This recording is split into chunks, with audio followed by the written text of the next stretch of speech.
बिस्मिल्लाहिर्रहमानिर्रहीम अस्सलाम वालेकुम दोस्तों, मैं आपकी खिदमत में हाजिर हूँ फॉरेक्स मार्केट में गोल्ड के इंट्राडे और शॉर्ट टर्म एनालिसिस के साथ। दोस्तों, आज मंथली क्लोजिंग थी गोल्ड की मार्केट की। तो मार्केट आज फ्री फॉल गिरी, बिल्कुल ऐसे ही जिस तरह फ्राइडे को गिरा गिरा करती है। आमतौर पर फ्राइडे में मार्केट यूनी डायरेक्शन चलती है, तो आज भी मार्केट यूनी डायरेक्शन चली और वाटरफॉल गिरी। किसी लेवल को रिस्पेक्ट नहीं दी, किसी जोन को रिस्पेक्ट नहीं दी, बस गिरती ही चली गई। कोई बात नहीं, नो प्रॉब्लम।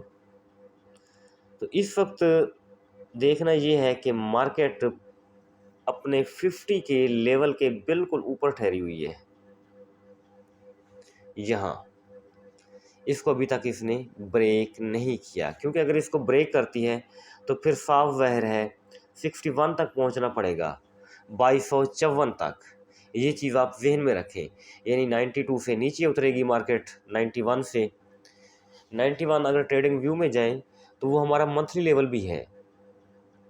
अगर मंथली लेवल ब्रेक होता है और इस तरफ से अपना MT4 के हवाले से 50 वाला लेवल ब्रेक होता है, उधर मंथली ब्रेक होगा, इधर 50 का लेवल ब्रेक होगा फैबो का, तो मार्केट को ला महल्ला हर सूरत 2252, 2255, 2250 यहाँ तक राउंड अबाउट हर सूरत आना पड़ेगा। लेकिन मार्केट अटकी हुई है, अभी तक इसने ये लेवल ब्रेक नहीं किया। ये डब्ल्यू का है time frame, weekly time frame है। डेली टाइम फ्रेम देखें, सेम सिचुएशन है। इससे पहले भी मार्केट अपनी 50% रिट्रेसमेंट मुकम्मल करके वापस लौट गई थी। आपके सामने है टेबल। तो अब कंफ्यूजन ये है कि यहाँ से वापस लौटेगी या नीचे आएगी। सीधी सी बात है, इसका फैसला तो न्यूज़ ही करेगी मेरे ख्याल में, और मार्केट शायद न्यूज़ का वेट कर रही है। रिट्रेसमेंट पूरी हो गई है इसकी 50%। तो फ़र्ज़ करें ऊपर चली जाती है, अगला क्वेश्चन ये होता है कि फ़र्ज़ करें ऊपर चली जाती है मार्केट, तो ऊपर सबसे पहला जो लेवल है 2321, यहाँ से नीचे आ सकती है मार्केट दोबारा। दूसरा लेवल है 2361, 23% ऑफ फैबो। अगर इसको ब्रेक नहीं करती तब भी मार्केट नीचे आ सकती है। हाँ, अगर मार्केट 62 के ऊपर कम से कम 4 घंटे गुजारे तो हम समझेंगे कि मार्केट दोबारा अपने बुलिश ट्रेंड में चली गई है, अपने फैबो के रिट्रेसमेंट एरिया से बाहर निकल गई है। लेकिन ये काम कोई बिग न्यूज़ तो कर सकती है, वैसे पॉसिबल होता हुआ नज़र नहीं आ रहा, क्योंकि मार्केट इधर 90 के इर्द गिर्द ठहरी हुई है, तो वो है 62। तकरीबन $70 का गैप बनता है। $70 तो FOMC में तो हो सकता है, इसके अलावा मेरे ख्याल में बाकी कोई न्यूज़ भी $70 तक मार्केट को मूव नहीं करा सकती। ये इतना आसान काम नहीं है, रेगुलर हालात में तो बनता ही नहीं है, पॉसिबल ही नहीं है। तो बहरहाल तो हमने ये देखना है न्यूज़ के दौरान कि आया मार्केट, फ़र्ज़ करें हम दोनों तरफ देखेंगे, दोनों सूरतों में देखेंगे। 61 के ऊपर स्टेबल होती है तो एवरी डिप बाय। अगर मार्केट 61 को हाथ लगा के टच करके रिजेक्शन लेके, जिस तरह देखें ना, ये वाली कैंडल मैं आपको दिखा देता हूँ, ये वाली ग्रीन कैंडल पड़ी हुई है, इसने 23 से थोड़ी सी रिजेक्शन ली, टच नहीं किया, उससे पहले ही रिजेक्शन ली और मार्केट को खासा नीचे गिरा दिया, जो कि आपके सामने है इस वक्त। पहला स्टेप इसने 38 के ऊपर गुजारा, ये आपको नज़र आ रही है सेंटर में कैंडल, इसको जूम कर दूँ थोड़ा सा, ये देखें, ठीक है जी। 38 के ऊपर विक लगाई, ऊपर चली गई, फिर उसके बाद दोबारा नीचे गिरी। कल रात से आज तक इसने एक अच्छी मूव बनाई। तो बहरहाल नो इशू। ये डेली का टाइम फ्रेम है, H4 में जाके देखते हैं। अच्छा, डेली के टाइम फ्रेम में एक चीज़ आपने जहन में रखनी है, वो ये है कि RSI को आप जहन में रखेंगे, ये बिल्कुल डिप में गया हुआ है, 20 को टच कर रहा है। RSI ओवरसोल्ड हो चुका है। पॉसिबल है मार्केट अपना RSI या इंडिकेटर सेट करने थोड़ा बहुत ऊपर जा सकती है रिट्रेसमेंट के लिए, लेकिन अभी कुछ ख़ास एविडेंस नहीं मिले मार्केट के कि मार्केट ऊपर जाएगी। मार्केट यहीं रुकेगी गालबन। और कल मीटिंग है रात 11 बजे, और पॉसिबल है कि डे टाइम में भी मार्केट कंसोलिडेशन में रहे या स्लो मूव करती हुई नज़र आए हमें। तो यहाँ एक और चीज़ भी मेरे ज़हन में आ रही है, वो भी आप ज़हन में रख लें कि अगर मार्केट नीचे गिरती है 61 वाले लेवल के ऊपर, तो एक तो यहाँ 61 वाला लेवल हो जाएगा फैबो का, और साथ ही साथ ये 50 का मूविंग एवरेज भी पड़ा हुआ है। अगर मार्केट यहाँ आती है तो मार्केट को डबल रिजेक्शन का सामना होगा।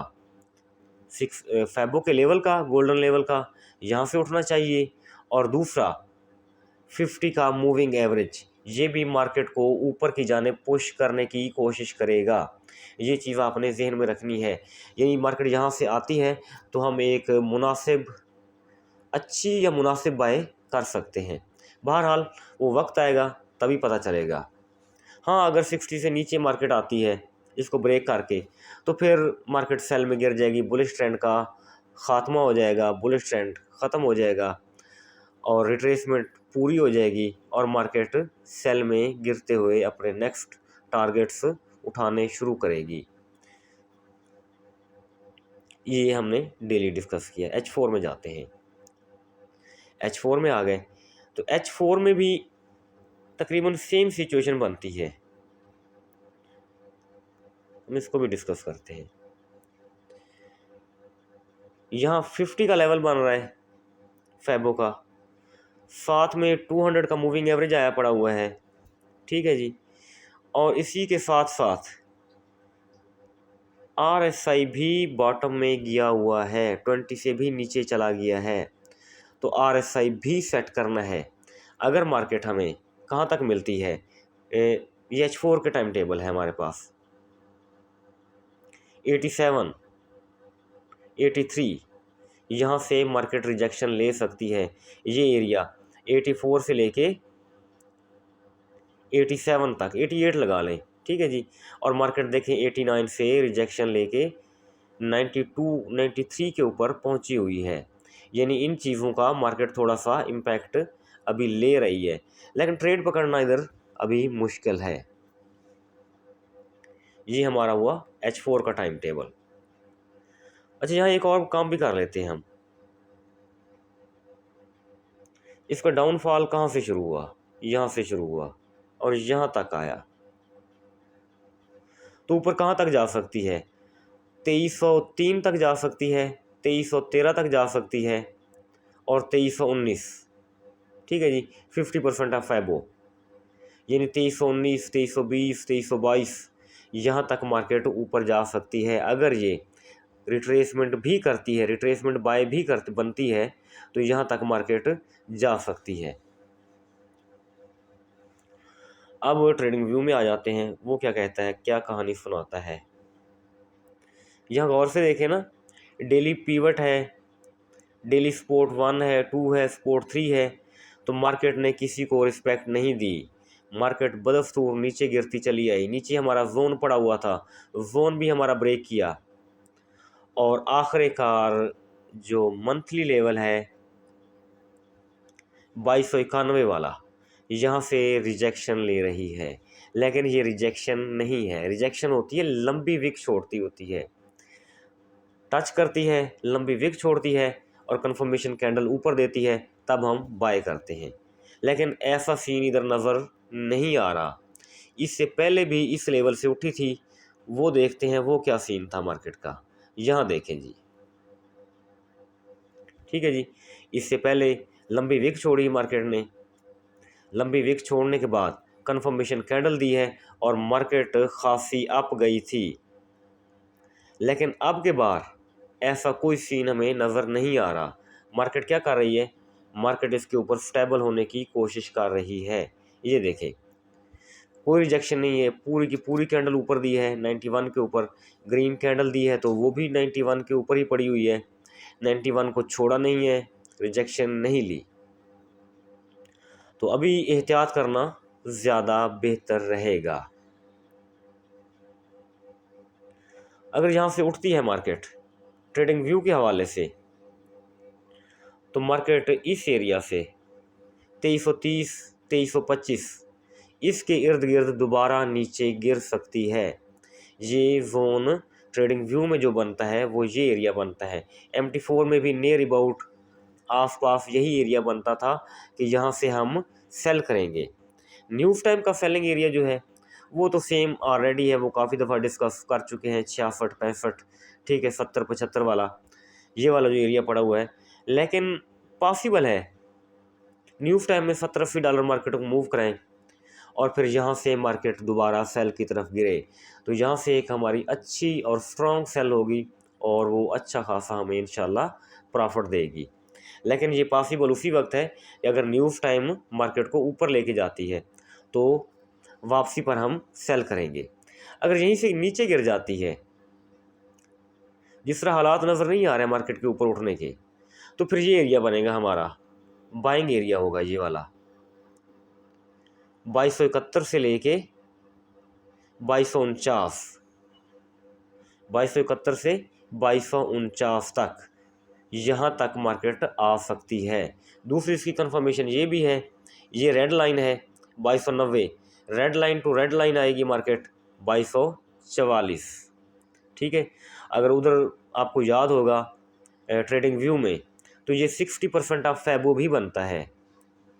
तो यहाँ से पॉसिबल है मार्केट थोड़ी बहुत ये एक मुनासिब रिजेक्शन ले, यानी ऊपर जाएगी तो 66 से सेल करेंगे, नीचे आएगी तो तकरीबन 45 से लेके 70 के आसपास यहाँ से हम बाय करेंगे। ये बाइंग एरिया है हमारा, ये स्कैल्पिंग एरिया है, यानी 29 से लेके 25-29 ये हमारा स्कैल्पिंग एरिया है।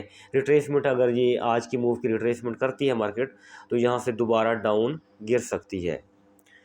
तो इंशाल्लाह कल एहतियात करेंगे, मैं भी एहतियात करूँगा। आज ट्राई की ट्रेड की, लेकिन मार्केट ने हमें मौका नहीं दिया। चलो कोई बात नहीं, ये होता रहता है, चलता रहता है। तो इंशाल्लाह कल देखेंगे मार्केट मूव क्या करती है और न्यूज़ टाइम में। अपना बहुत सारा ख्याल रखें, मुझे दुआओं में याद रखें। थैंक यू, अल्लाह हाफिज़।